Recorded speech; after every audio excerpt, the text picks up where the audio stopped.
Okay, welcome everyone. This is the weekly recovery coaching call. It is Wednesday, 5 o'clock Eastern, July 15th. This is number, I always forget, Tori. This is number 13? Oh, yeah, number 13. Look at me. I guessed correctly. All right, get my lottery tickets in. All right, good. So let's kick off. Lynn, you better now? Yep. All right, magic. Love it. Oh, there's my main man, Chris in the hizzy. Right. What's up, Chris? So let's kick things off with, I'd love to know how Dustin's doing this week, just to do a quick check-in after our first call. Unmute, buddy. Angie, you better? Yeah. All right, rock and roll. Can you hear me now? You're in. I'm doing pretty good this week, a lot better than last week. Nice. The Win Journal has definitely been helpful, balancing out my fourth step with some positive stuff. All right, good. Anything else? Not that I can think of at the moment. You're staying the course. Staying the course. All right. Working on the Win Journal, doing your fourth step, and feeling better. What more could you ask for? All right. Good. All right. Well, welcome back. Thank you. All right, buddy. And we also spoke to, no, Olivia's not going to be here. She's got strep throat. All right. So who would like to kick us off today? What is something, is there anyone in the group today that is currently struggling with something or has an objective they're stuck with, something they'd like to accomplish that we could help you with, we can coach you through? Angie. Okay, so I have this gal, one of the only sober people that I know from around here, Amanda, and she's been sober for about 4 years. I've known her for like 20, and we used to party together back in the day. And I wrote her a message and then deleted it to ask her to be my sponsor. And I just don't know how to go about things. And I keep going, like, her son died here like a year and a half ago. And I mean, I know she would say yes. I mean, I think that she would say yes, but I'm terrified to ask. Okay, so you, and I don't know why. Okay, you want to ask her to sponsor you. I do. And you know she's got stuff going on right now. And so you're making some assumptions. I am. Yep. Okay. All right.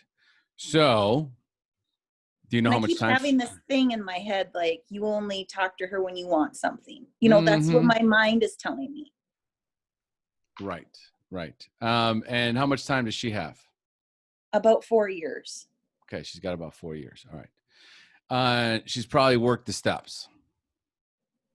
I would assume so. Yes. She's very active in AA and in the VFW and stuff. So very active lady. All right. Now, just I'm guessing here. I'm going to make my own assumptions. I'm going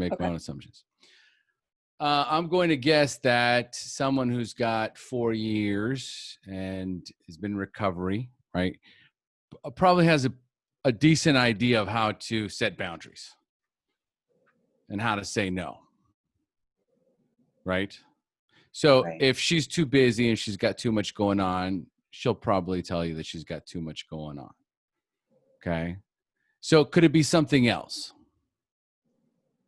Yes. Okay. Fear. What else? Fear. Okay. And so what's the fear? The fear is failure. Okay. Failure how? Just by this being one of the many things that I start and don't finish. Okay. Okay.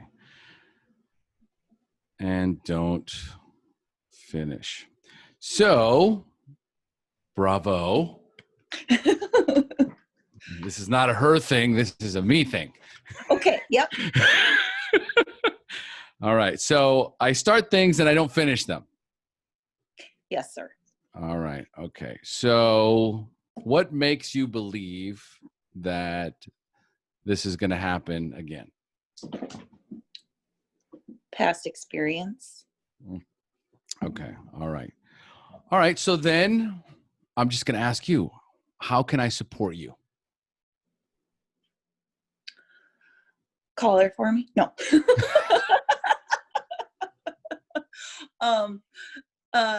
I don't know, I just wanted to put it out there in the open so that I wasn't juggling it all on my own, because I'm not good at that either. And so I just want everybody to just kind of keep me in their thoughts with that today so that I can make a decision, so. Okay. So you're asking for some accountability Yes. and some support. Yes. Okay. All right. So great. So that is an action step moving in the right direction where you can actually get into the driver's seat, where you can get a little bit of control here. So if we look at, I like to use the serenity prayer in situations like these where, God grant me the serenity to accept the things I cannot change and the courage to change the things that I can. And so right now we're at the courage to change the things that I can. And in the past, you have started things and you have not finished them. Why do you think that is? I think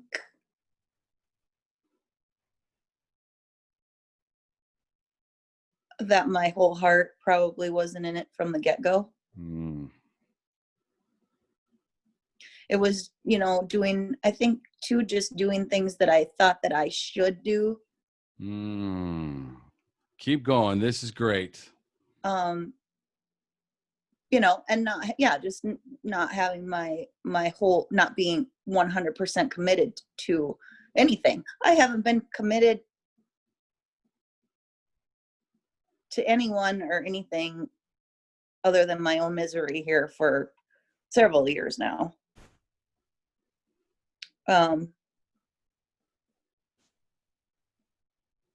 I really want this to be the thing that is successful, however it looks for me. I don't even care. I just keep, like I said yesterday, it's like I want to get that, next great thing tattooed on my arm, because I'm reminding myself of that like several times a day. And it's really helping. It's really helping me make decisions, my own damn decisions.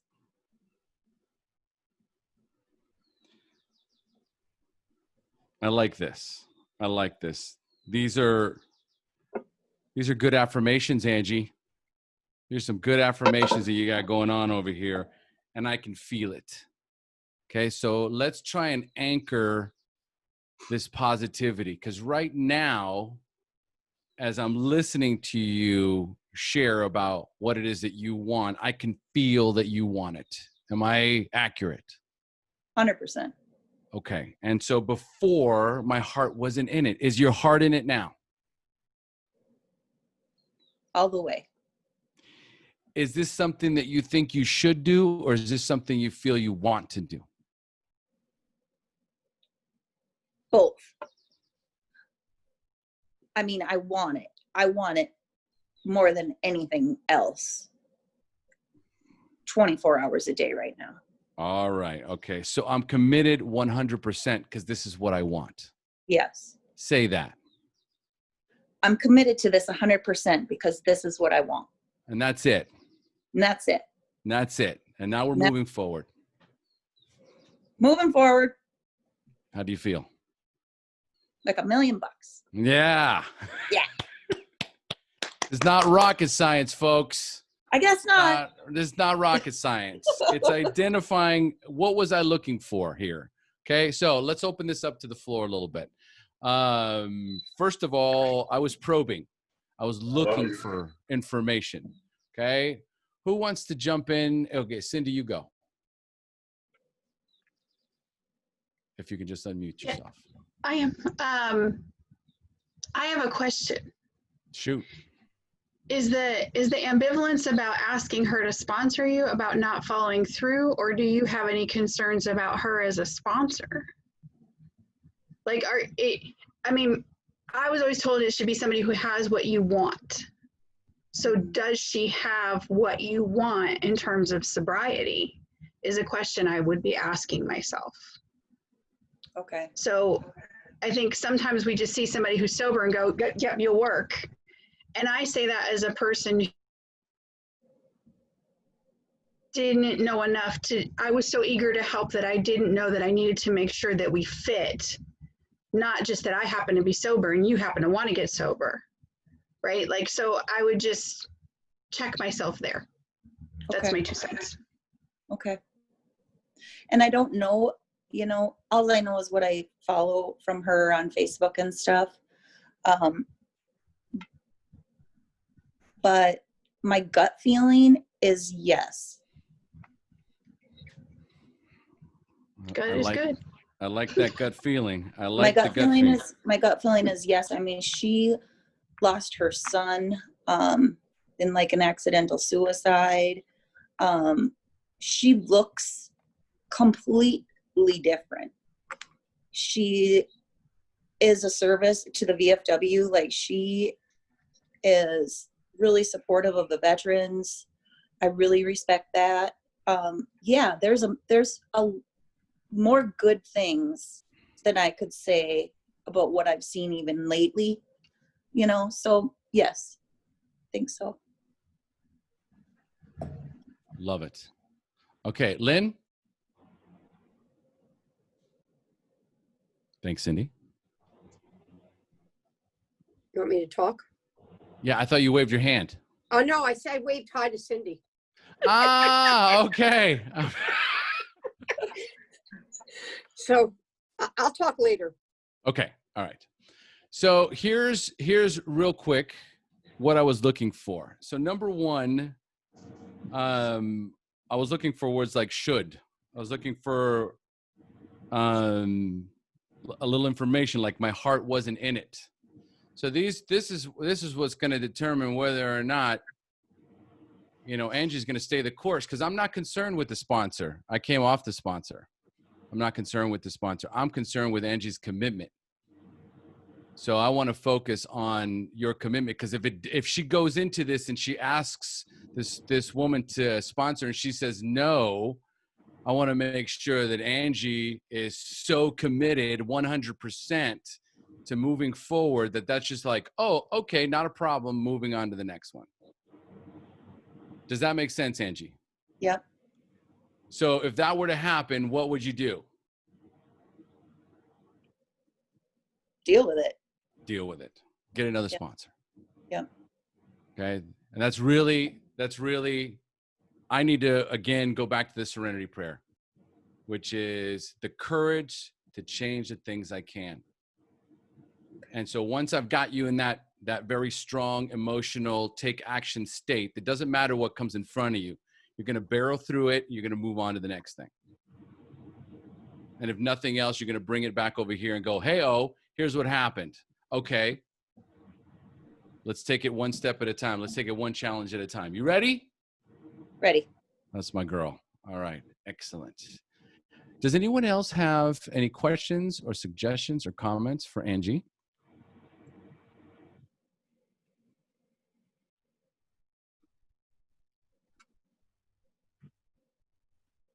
Leo.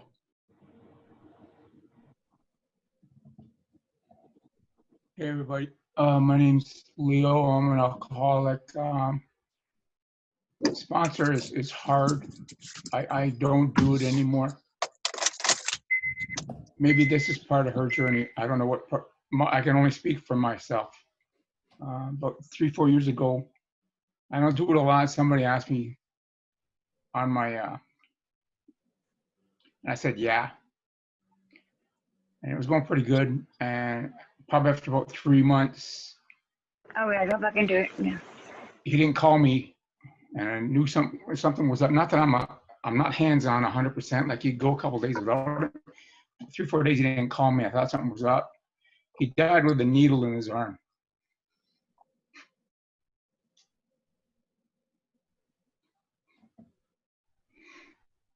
Oh man. And I own that. Still do a bit. So it's not always just a yes or no answer, Angie. That's all I wanted to say to you. Okay. Thank you, Leo. Thank you, Leo. Got so much love for Leo. Me too. Leo's just a big, giant heart. Yeah. Love that guy. All right. So who is next? Who is struggling? Who has something they want to overcome and some sort of obstacle or challenge? Who needs a little help?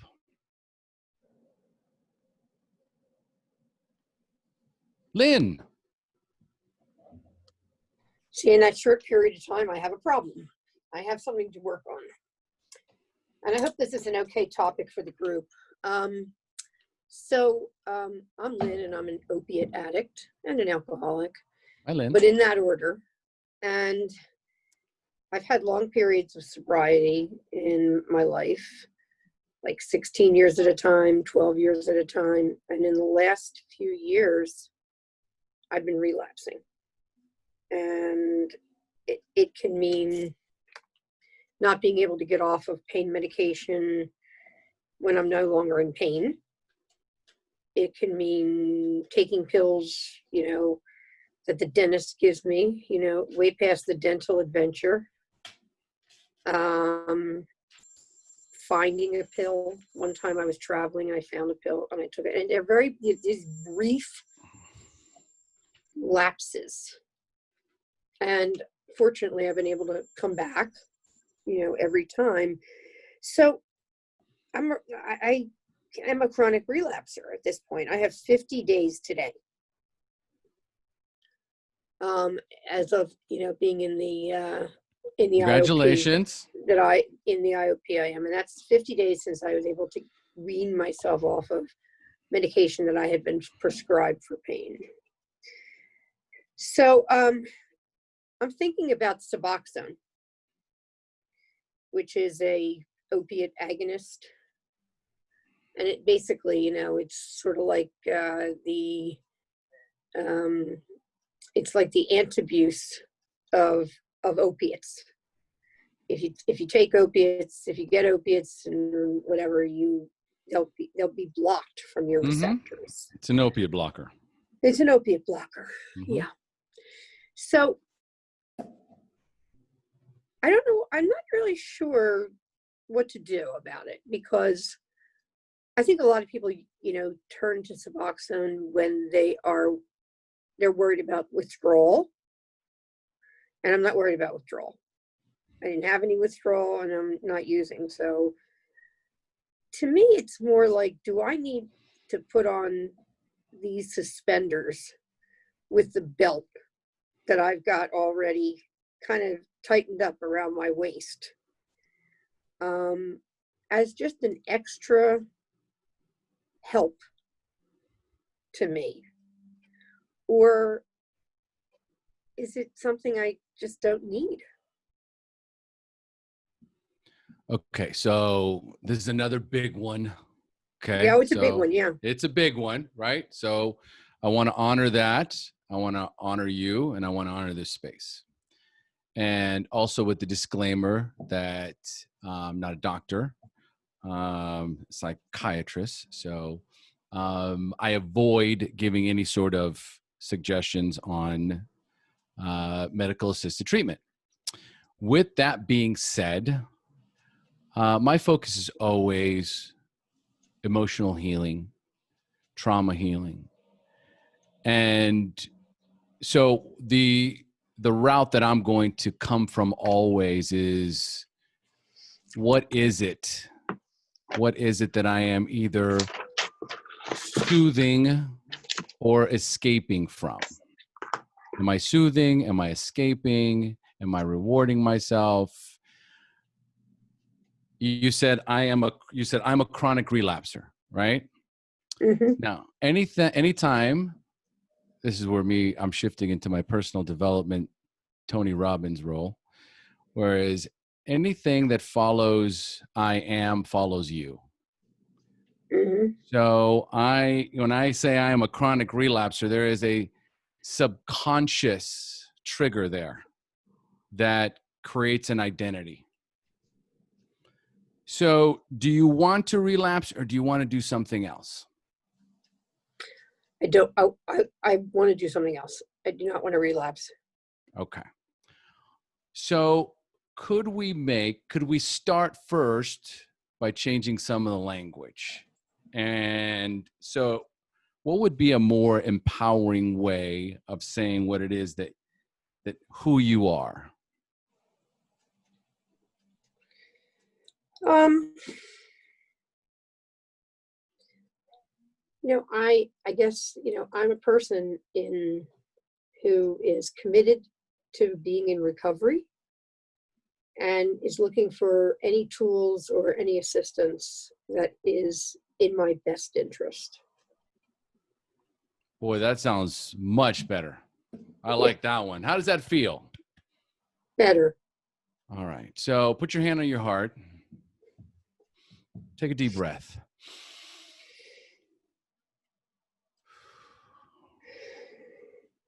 Now, can you repeat that statement again while you have your hand on your heart?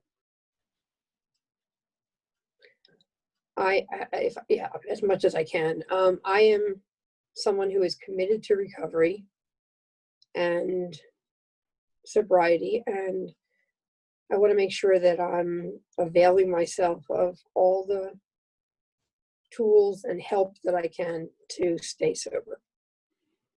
All right. So that's pretty good, because I don't think I could have repeated it. It was good. It was a great statement. I'm like, can I repeat all that? Because there was a lot there. So an idea would be to shorten that up a little bit. Okay. I like the idea. I'm a person committed to long-term recovery. Okay. Okay. And that's a big enough statement, because it's going to hold all those other elements in there. You're going to need tools and resources and us moving forward. So I am a person committed to long-term recovery. I like it. Okay, good. What is important to remember is that whatever we do in our lives, we're trying to feel something. It doesn't matter what it is. If I get married, if I buy a new car, if I move to another city, right? If I buy new shoes, I am going to feel. I see you smiling there. New shoes. Shoes. That sounds wonderful. If shoes could solve this problem, I would have aced it a long time ago. Every shape, size, color, and all in patent leather and all that, everything. Okay. So when you talk about shoes, or you think about shoes, what are the feelings that come up? Well, how I would answer that question now is two ways. One, I feel solid and substantial when I'm wearing shoes. My wife will say, "You're only going in the other room. Why are you wearing boots? Or why are you wearing shoes?" And I just want to feel like, I'm solid on the ground.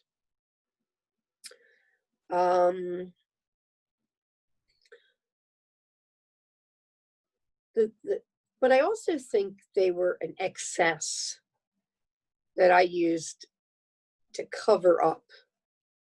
They were part of my costume changes. Keep going. They were part of all the stuff that I put on every day to go to a job that I didn't find enjoyable and where I didn't feel valued. And the more I didn't feel those things, the more I was worried about what I was wearing from top to bottom. So in a way, they're a symptom. I don't know if I'd agree with that.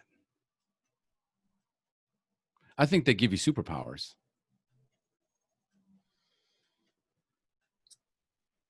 Here I am going to a job that I don't like and they don't value me. So I'm putting on my shoes, the ones that help me feel grounded, the ones that make me feel more confident, because I need that. Yep. Okay. So I'm going to anchor these shoes. Okay. Because these shoes, your shoes, they have superpowers. And when I'm wearing certain shoes, I feel different. So what shoes are you wearing when you're thinking about relapsing? Are you barefoot? No, never barefoot. Probably just socks. Okay. No shoes. Okay. Now socks, kind of slippery. Yeah, I fell last week, but I know. But most of my where I am, my apartment where I live most of the time is carpeted, so it's okay. It's usually at night, so I don't have any shoes on. Okay. That's part of what I take off the minute I get home. All right. So as soon as I take off my shoes, my powers are taken from me. Yeah, they get less. I lose some of my power. So it's a night thing. Yeah, it's a night thing. Okay. See, we're getting there. Okay. There's clues everywhere.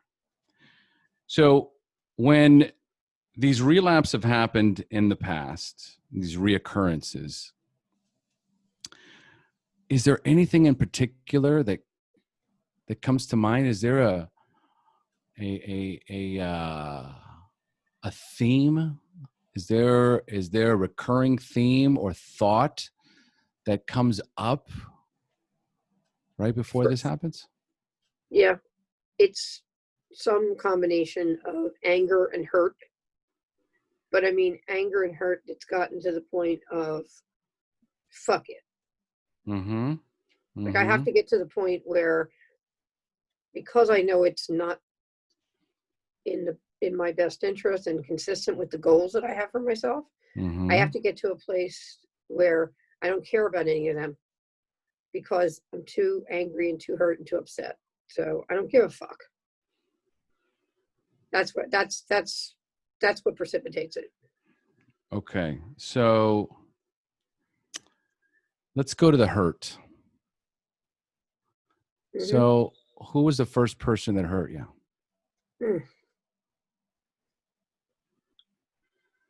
My mother.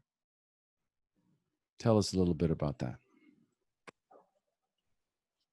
Well, I mean, my mother was very, very critical of me. And Cindy was talking about, her family in this morning's meeting. And I thought, wow, we were sisters. We didn't even know it. My family was about appearance. And as long as everything looked good, like you were dressed properly and, you were polite and all that kind of stuff, it didn't matter what was going on inside. So I think early on, my mother brushed away feelings that I had and didn't want to deal with them and made me feel bad for having them. So what would you do with all of these feelings and emotions and thoughts? Well, I mean, I guess it depended on when, I don't know what I did with them. I mean, I certainly didn't work them through with anyone. I just tried to win her affection. I just tried to be what it would need to be so that what I would need to be, so that she wouldn't have that criticism. Do you find yourself even today trying to win other people's affection? Yes. Okay. Yes. Lifelong. Hmm. And guess what? No matter how much affection I get, it's never enough. Hmm. Hmm. Have you ever wondered why that is? Sure. I've worked on it in therapy for many years, and I think it's I feel like I have this core. I really was raised to feel like I have this core of badness, and that I'm always fighting against it. This core of badness. Now, Yep. I don't know too many babies that are born into this world that have a core of badness in them. I guess I was an exception. And also, even if you said to a baby, you have, at the core, you have badness, the baby ain't going to understand anything. No. So I had to get to an age and a place where I could process that information. Yeah. And made the decision to believe it. Because right now, I have a limiting belief that says, at my core, I am bad. Right. And no matter how much affection I get, it's never enough. And no matter how good I am. No matter how good I am. I have at least a couple degrees to prove that, I'm really not bad. So a lot of times, there's two elements here that need to be addressed. Number one, it's my mother and the idea that you didn't see me, you didn't acknowledge me, you didn't value me. And I'm a child, and I don't care who you are and how big or bad you think you are. Every single one of us needs to be seen, acknowledged, and appreciated by our parents. And we spend 10, 20, 30, 40 years abusing ourselves and abusing people around us because we're waiting for that phone call that says, Lynn, honey, if I haven't told you this, I love you so much and I'm so proud of you. You've done so good, sweetheart. I love you.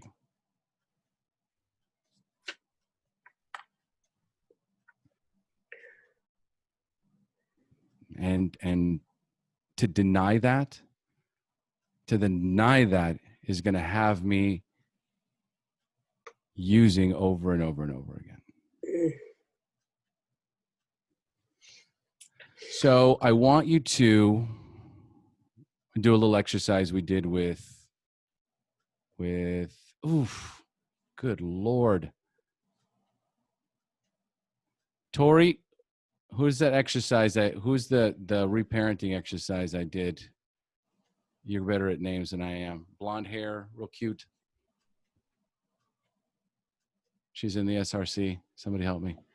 Okay, we're going to do the exercise. I know who you're talking about, but I forget her name. All right, it's all right. Okay, We'll so find it, okay, it's all right. So Lynn, yeah, that's the first thing. That's the first thing. Number one is just acknowledging that is truth. I'm not going to be some badass. I'm not going to be this tough person that says I don't need it and I don't want it and I succeeded without you. No, I'm going to admit, yes, God damn it. Fuck, I needed that. I needed to hear you say that. But inside of you, there is a probably a 6 or 7-year-old version of you. Can you picture her? Yeah. And guess what? She's been waiting a long time for you to say that. So if you can just, for a moment, just picture her. Just picture her for a moment. Close your eyes. Take a deep breath. Be in the moment. Be present with me right now. And then just picture her. See her. What's she doing? Sitting at a desk in school. Why don't you go and sit right next to her? Right now. Sit down Okay. next to her. What would you tell her right now?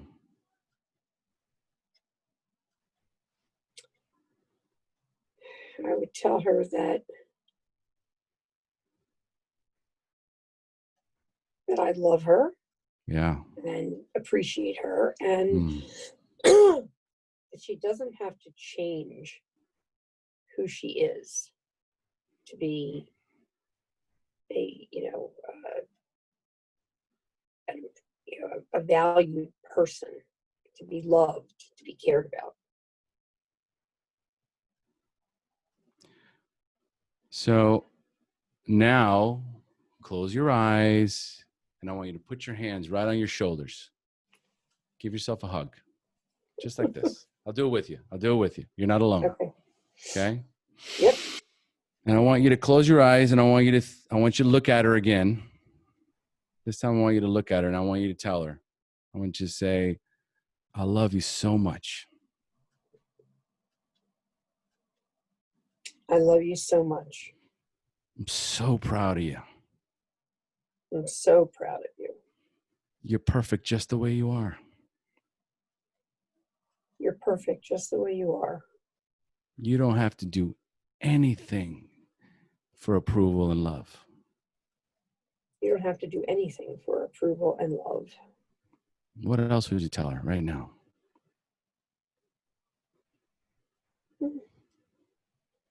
It's okay if she's starting to look a little dorky. You'll grow out of it, honey. Anything else? That haircut is your mother's fault.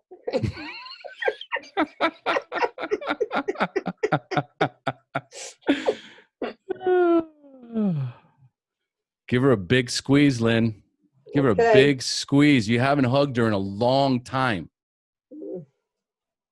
In a long time, and she needs it. And she needs you. She needs you to love her and see her and acknowledge her.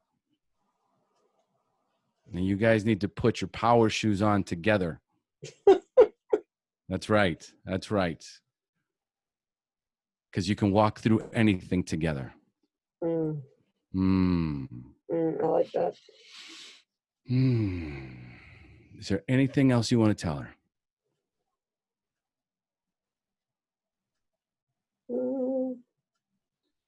Just that I'm sorry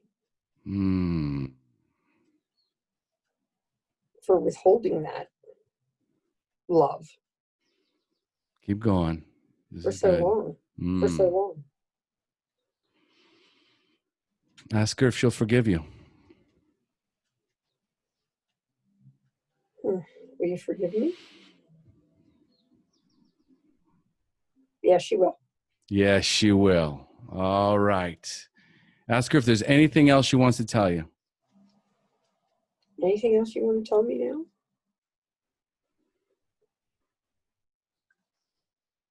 No, she's hungry.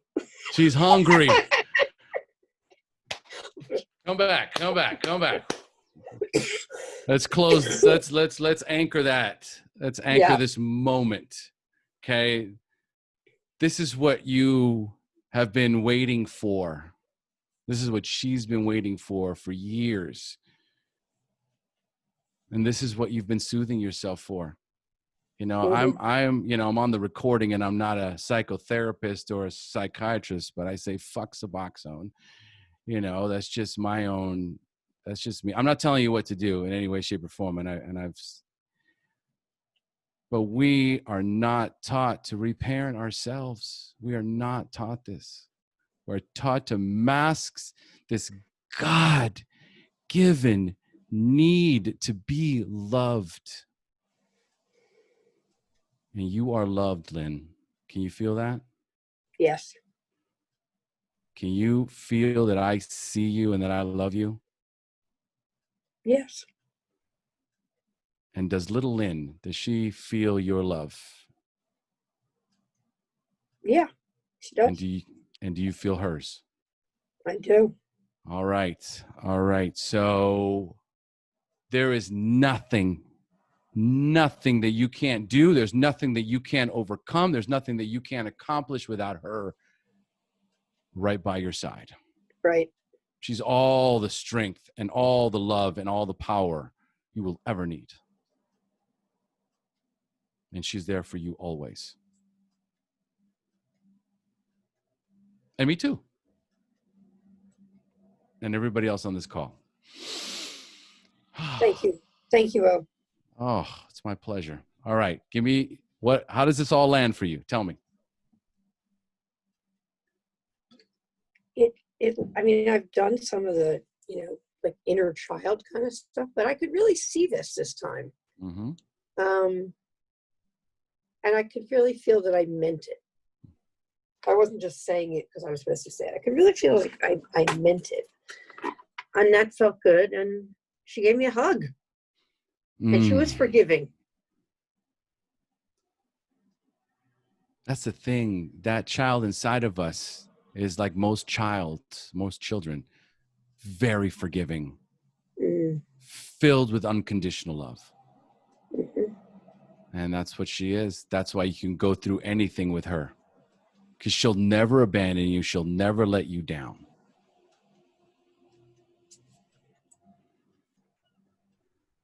So stay close to us. All right. Who wants to Thank you. give some love to Lynn? Unmute yourself. Judy. Go ahead, Paulie. Hi, guys. Hi, Lynn. Thank you so much for sharing that with us. Can I ask you a few questions? Is that okay? Sure. All right. If it's okay with O. Is it okay with little Lynn? Yes. It's okay with little Lynn. First and foremost, I want to honor you for, 50 days in recovery from opiates and alcohol is huge. Thank you. And also, you said you've had 16 years and you've had 12 years. That's amazing. That's amazing. Those weren't lost years. I want to honor you for that. I want you to think about that because I've been lucky and fortunate enough to be in recovery a long time. Most people don't get that. You beat many odds. And the fact that you're here today, despite, having a reoccurrence, you're a winner. I mean, in my opinion, just my opinion, and you're a winner. If I may ask you, during those long terms of abstinence, were you working a program of some sort, some kind of self-help program? What were some? Yeah, no, I was in AA. You were in AA? I was 12-step program. Yeah. Right. Huge background in the 12 steps. So some of the things that you learned there, as far as ideas and thoughts, you were talking about recovery. What did you think when they say about, I know you know this, they always say recover, you got to do it for yourself. Is that something that you heard a lot? Yeah. Is it something you really believe it? I do believe that. Do you believe you can have multiple reasons to stay sober or abstinent? Yep. Such as? Have you had multiple reasons to stay abstinent? Yeah, I've always had multiple reasons, but there's a lot of. First of all, I need myself. True. And when I'm using, I don't have myself, so I can't do anything really well. So I'm trying to open a coaching practice and all that.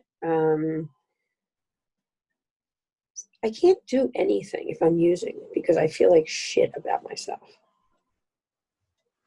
And it's really abandoning little Lynn. Pardon? Abandoning little Lynn. Mm-hmm.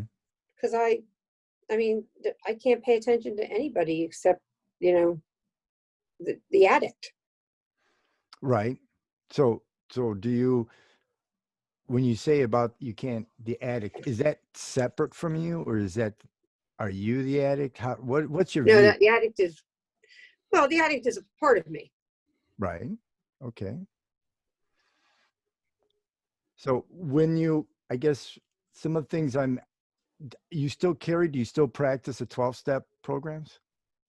Yeah, somewhat. I attend meetings. What do you hear? Do you hear chatter about MAT, medical assisted treatment? Yeah, I hear it more and more.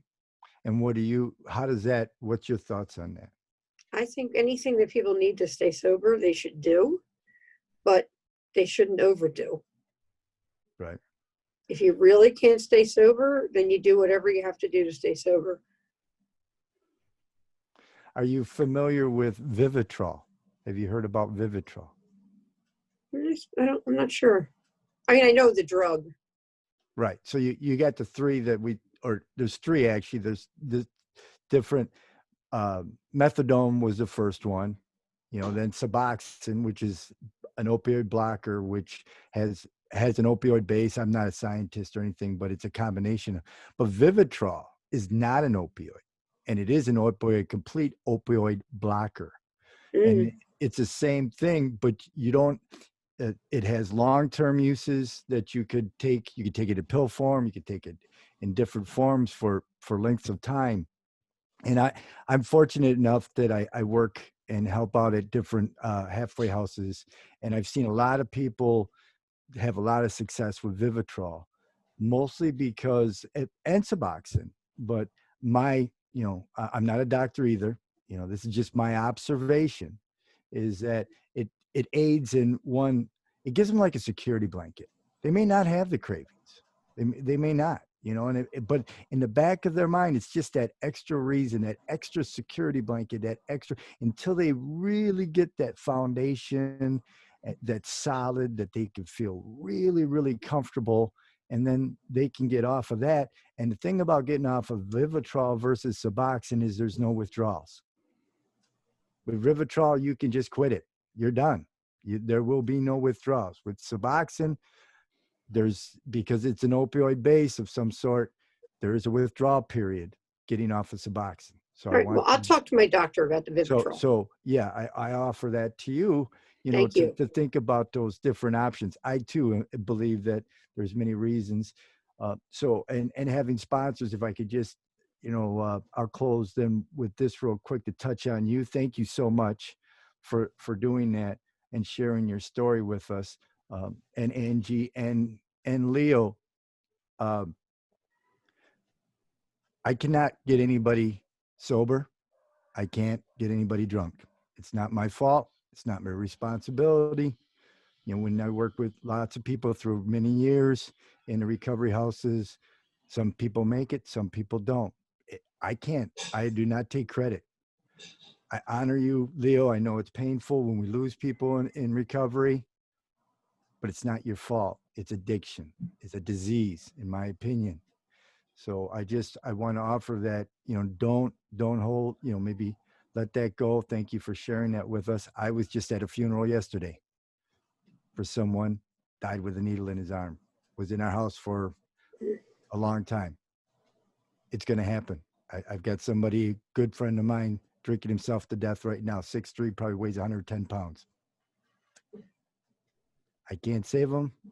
If we're going to do this work, you got to find a healthy boundary.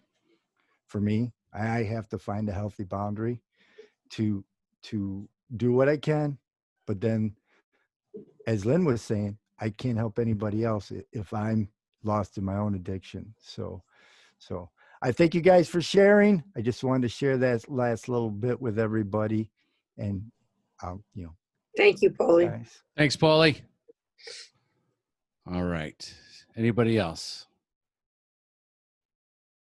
Ginger. Hi, Lynn.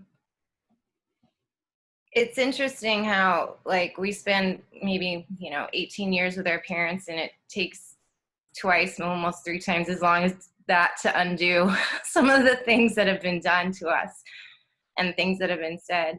I'm kind of working on the same thing right now as far as like right some of the wrongs and reparent myself. I used to joke when my son, who's almost 20 now, was really young, that I didn't care if he was a homeless street musician as long as he was happy. And I kind of wish that same attitude had been taken towards me. So what I've done, and you can take this suggestion if you want, I found a picture of myself when I was like 7, all awkward and buck-toothed and funny looking. And I taped it up on my mirror, so I look at her every morning. And I say to her the same things I say to my own kids, which is what I wish my mom would have, said to me. And I still, I'm struggling with that. I'm 45 and I still want my mom's approval, but never gonna get it. So I'm gonna do the job that she couldn't do.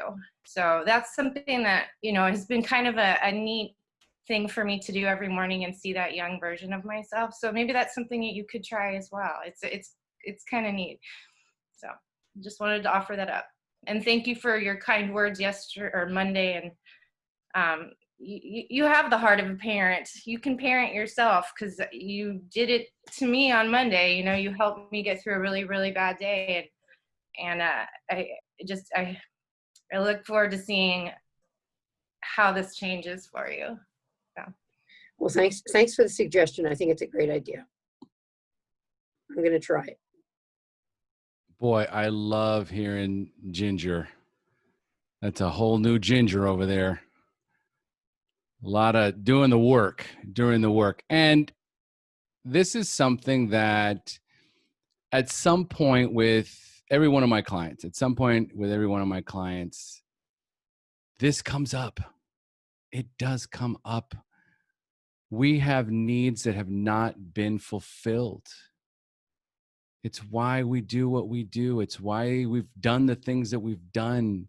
Sometimes we do things that we can't understand how or why we do some of the things that we do.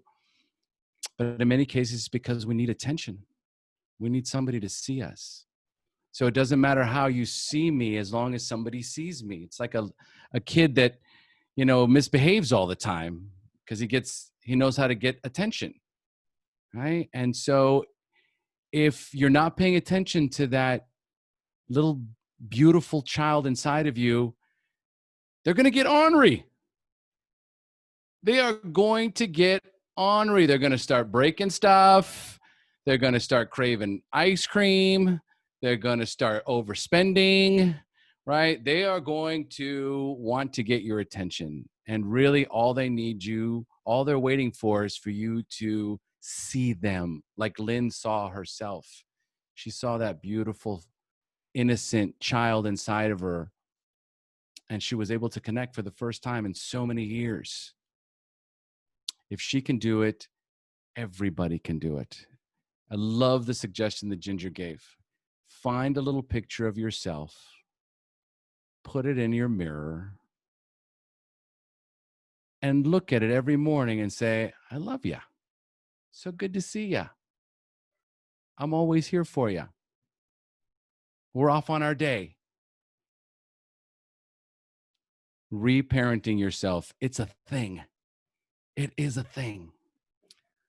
All right.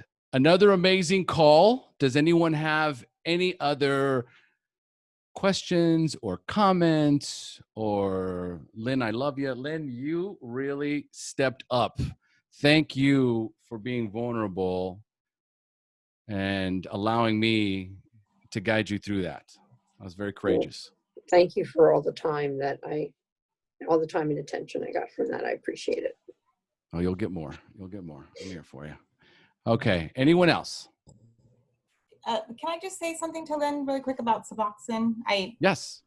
Okay, so I'm a meth user. I'm not an opiate user, so this is not my fight. It's not my battle. So But I do have a good friend of mine who this is her fight, and she's on Suboxone for that reason. And she, her prescription ran out like in the beginning of the whole COVID thing.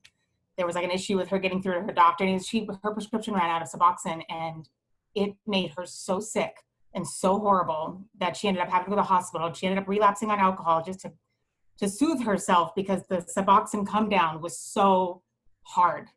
So and to me, ever since she shared that with me, like Suboxone in my head, I was like, oh, like I want her to get off of it really bad because I don't want her to go through that again. So other than that, I don't really know anything about it so much. And I agree. I think you should do whatever it is that you think that's best for you and your recovery, because that's obviously the most important thing. But I just as you're considering it, I just wanted to share that with you. That, yeah, that's all. That's all I know about that. All right. Thanks for chiming in there, Tracy. All right. Another amazing recovery coaching call. They blow my mind every week. Everyone here is amazing. How about a big hand for Lynn, for Ginger, for Leo, for everybody? Well done. Well done. And we'll see you all next week. Same time, same bat channel. Love you all.